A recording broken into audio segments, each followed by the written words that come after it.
اعوذ باللہ من الشیطان الرجیم بسم اللہ الرحمن الرحیم لا خیر فی کثیر من نجواہم۔ اب یہ چونکہ منافقین تھے، یہ اپنے نجوا کرتے تھے، علیحدہ بیٹھ کے گفتگو کرنا، سرگوشیاں کرنا، اور طرح طرح کے نجوا ہوتے تھے۔ بیٹھے باتیں بھی کر رہے ہیں، مسکرا بھی رہے ہیں کسی کو دیکھ کر، تاکہ اس کے دل میں خلجان پیدا ہو جائے، یہ میرے بارے میں کوئی باتیں کر رہے ہیں، اشارے بھی کر رہے ہیں۔ تو 100 طرح سے ہتھ کنڈے، اور یہ ہماری مجلسوں میں بھی ہوتا ہے۔ یہ سارے معاملات جو کہ انسانی معاشرے کے اندر جیسے ہوتے تھے آج بھی ہوتے ہیں۔ لا خیر فی کثیر من نجواہم، یہ جو نجوا کرتے ہیں، سرگوشیاں کرتے ہیں، ان میں سے اکثر میں کوئی خیر نہیں ہے۔ الا من امر بصدقۃ، ہاں ایک بات ہو سکتی ہے، خاموشی سے کسی کو علیحدگی میں لے جا کر کسی صدقے کی اس کو تلقین کی جائے کہ بھائی دیکھو تمہیں اللہ نے غنی کیا ہے، یہ محتاج ہے، میں جانتا ہوں، تو علیحدگی بجائے اس کے کہ پبلک میں اس سے بات کرو، اسے علیحدہ جا کے سمجھاؤ، یہ اچھی بات ہے۔ او معروف، یا کسی اور نیکی کا حکم دے، او اصلاح بین الناس، یا لوگوں کے معاملات کو درست کرنے کے لیے۔ دو بھائی جھگڑ پڑے ہیں تو کرنا پڑتا ہے یہ کہ ایک سے جا کر بات سنیے، پھر اس کی بات جو ہے اس کو اچھی شکل میں پیش کیجئے دوسرے بھائی کے پاس کہ آپ کو مغالطہ ہوا، انہوں نے یہ بات یوں نہیں کہی تھی، یوں کہی تھی۔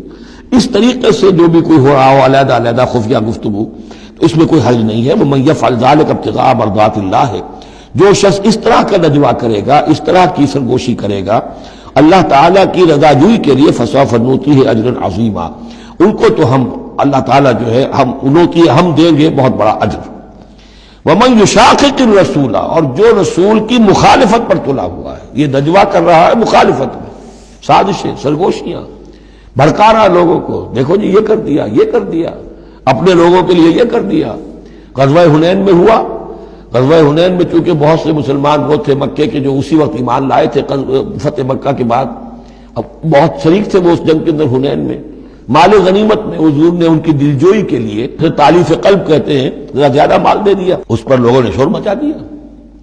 دیکھو جی اب وقت جب کڑے وقت تھے، مشکل وقت تھے، تو اب جب یہ اچھا وقت آیا ہے تو اپنے رشتہ دار یاد آ گئے۔ مکے والے ظاہر بات ہے رشتہ دار تو تھے، بات تو غلط نہیں ہے، قبیلہ تھا قریش کا۔ یہ 100 طرح کی باتیں جو آج ہوتی ہیں وہی ہوتی تھی ہمیشہ، یہ انسان کی فطرت جو ہے اس میں کوئی تغیر و تبدل نہیں ہوا ہے۔ ومن یشاقق الرسول من بعد ما تبین له الہدی، اور جو رسول کی مخالفت پر تل گیا اس کے بعد کہ اس پر ہدایت واضح ہو چکی، وَيَتَّبِعْ غَيْرَ سَبِيلِ الْمُؤْمِنِينَ، اور وہ اہل ایمان کے راستے کے سوا کوئی راستہ اختیار کرے، نُوَلِّهِ مَا تَوَلَّى، ہم بھی اسی کی طرف اس کا رخ کر دیتے ہیں جو رخ اس نے اختیار کر لیا ہو، وَنُصْلِهِ جہنم، اور ہم اسے پہنچائیں گے جہنم میں، وَسَاءَتْ مَصِيرًا، اور وہ بہت بری جگہ ہے جانے کی اور لوٹنے کی۔ یہ آج بڑی اہم ہے اس اعتبار سے کہ امام شافعی رحمۃ اللہ علیہ یہ کہتے ہیں کہ میں نے اجماع کا جو معاملہ ہے قرآن مجید سے تلاش کرنے کی کوشش کی اور مجھے نہیں ملا۔ یعنی اللہ کے اطاعت یہ تو ٹھیک ہے، جو قرآن میں آیا ہے وہ قانون کا ایک سورس ہے، حضور کا فرمان، حضور کی سنت سورس ہے، اسی طرح اجتہاد وہ بھی سمجھ میں آ گیا۔ یہ اجماع کس شے کا نام ہے؟ قرآن میں کہیں ذکر نہیں آیا۔ تو کہتے ہیں کہ میں نے 300 مرتبہ پورا قرآن پڑھا شروع سے آخر تک، صرف اس ایک مسئلے کو سامنے رکھ کر کہ مجھے اجماع کے لیے کوئی دلیل قرآن سے ملے۔ تب اس آیت پر آ کر 301ویں مرتبہ پھر نگاہ جمی، وَيَتَّبِعْ غَيْرَ سَبِيلِ الْمُؤْمِنِينَ، یعنی گویا کہ اہل ایمان کا جو راستہ ہے جس پر اجماع ہو گیا اہل ایمان کا، یہ خود اپنی جگہ ایک بہت بڑی سند ہے، اس لیے کہ حضور نے فرمایا میری امت ضلالت پر کبھی جمع نہیں ہوگی۔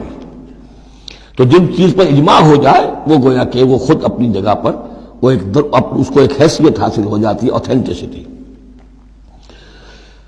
ان اللہ لا یغفر ان یشرک بہ، دوبارہ پھر وہ آیت آ گئی، اللہ تعالیٰ ہرگز نہیں بخشے گا اس سے کہ اس کے ساتھ شرک کیا جائے، ویغفر ما دون ذلک، اور بخش دے گا اس کے سوا جو کچھ ہے اس سے کمتر ہے، لمن یشاء، جس کو چاہے گا، یہ بھی کوئی فری لائسنس نہیں۔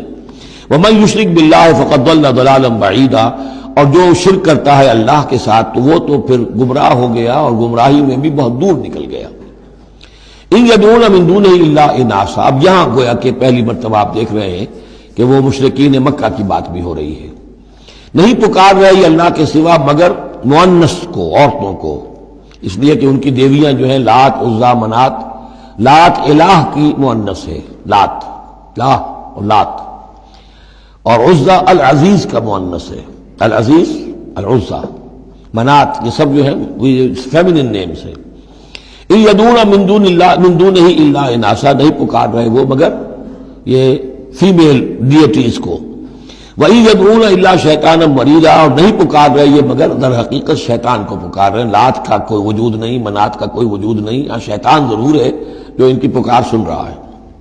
لعنہ اللہ، اللہ نے اس پر لعنت فرما دی ہے. وقال اور اس نے بھی یہ کہا ہے لَأَتَّخِذَنَّ مِنْ عِبَادِكَ نَصِيبًا مَفْرُوضًا، اے اللہ میں تیرے بندوں میں سے ایک تو مقرر حصہ تو لے کر ہی چھوڑوں گا، مجھ کو تو اپنے ساتھ جہنم میں پہنچاؤں گا. ہم تو ڈوبے ہیں صنم، ان کو بھی لے ڈوبیں گے، ان کو بھی ہم نے چھوڑنا نہیں ہے. لعنہ اللہ وقال لَأَتَّخِذَنَّ مِنْ عِبَادِكَ نَصِيبًا مَفْرُوضًا وَلَأُضِلَّنَّهُمْ، میں تو لازماً ان کو بہکاؤں گا. وَلَأُمَنِّيَنَّهُمْ، ان کے دلوں میں بڑی امیدوں کے چراغ روشن کروں گا. بڑے برائٹ کیریئرز ہیں اس میں، بڑی بڑی تمنائیں ہیں، آرزویں ہیں، لگے رہو اسی کام کے اندر. پھر امانیہ ہیں، اللہ بخش دے گا، اللہ ہم تو اللہ کے رسول کے امتی ہیں، ہمیں خوف کس بات کا ہے، ہم تو اللہ کے بیٹے ہیں، اس کے بڑے چہیتے ہیں، ہمیں کس کا خوف ہے. اور پھر یہ کہ امیدیں بڑی بڑی، طول عمل جس کو کہتے ہیں، دنیا کے لمبے لمبے منصوبے.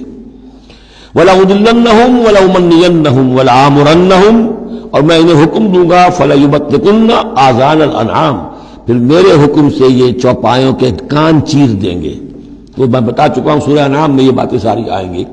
فلاں کے نام پر ایک اونٹ کو اس کے کان چیر کر جو ہے آزاد کر دیا، اب اسے کوئی چھیڑ نہیں سکتا، اس کا گوشت نہیں کھایا جا سکتا، اس پر سواری نہیں ہو سکتی. فلاں بت کے یا فلاں ڈیٹی کے نام پر اس کو جو ہے چھوڑ دیا گیا ہے. وَلَآمُرَنَّهُمْ، اور میں پھر انہیں حکم دوں گا فَلَا يُغَيِّرُنَّ خَلْقَ اللَّهِ، وہ اللہ کے خلق میں تبدیلی کریں گے. اب جو کچھ آپ دیکھ رہے ہیں کہ مردوں میں عورتوں کے سے انداز، عورتوں میں مردوں کے سے انداز اختیار کرنا، یہ سارا جو کچھ ہو رہا ہے اور اب جو ہو رہا ہے وہ تو یہ سمجھیے جینیٹکس جو ہے، اور اس میں اللہ کی تخلیق میں اب انسان اس جگہ پہنچ گیا ہے کہ وہ اپنا اختیار استعمال کر رہا ہے. اللہ کی تخلیق، اس کی اسپیشیز بنائی ہوئی، اس کی جینز، اب انسان جو ہے اس کے ذریعے سے وہ سارا معاملہ جو آج پہنچا ہوا ہے بڑے ایک عجیب حد تک پہنچ گیا ہے کہ اللہ کی بنائی ہوئی چیزوں کے اندر تغیر و تبدل کیا جائے. وَمَنْ يَتَّخِذِ الشَّيْطَانَ وَلِيًّا مِنْ دُونِ اللَّهِ فَقَدْ خَسِرَ خُسْرَانًا مُبِينًا، اور جس شخص نے بھی اللہ کو چھوڑ کر شیطان کو اپنا ولی بنا لیا، فَقَدْ خَسِرَ خُسْرَانًا مُبِينًا، تو وہ تو بہت کھلے خسارے میں اور تباہی میں مبتلا ہو گیا. یعدہم ویمنیہم، وہ ان سے وعدے بھی کرتا ہے، انہیں امیدیں بھی دلاتا ہے. شیطان جس کو ہم کہتے ہیں سبز باغ دکھاتا ہے. وما یعدہم الشیطان الا غرورا، اور نہیں وعدہ کرتا ان سے شیطان مگر دھوکے کا، وہ اپنے کسی وعدے کو پورا نہیں کر سکتا. اولئک مأواہم جہنم، یہ وہ لوگ ہیں کہ جن کا ٹھکانہ جہنم ہے. ولا یجدون عنہا محیصا، اور پھر وہ وہاں سے فرار کی کوئی جگہ نہیں پائیں گے، وہاں سے بھاگنے کا کوئی راستہ نہیں پائیں گے. صدق اللہ العظیم.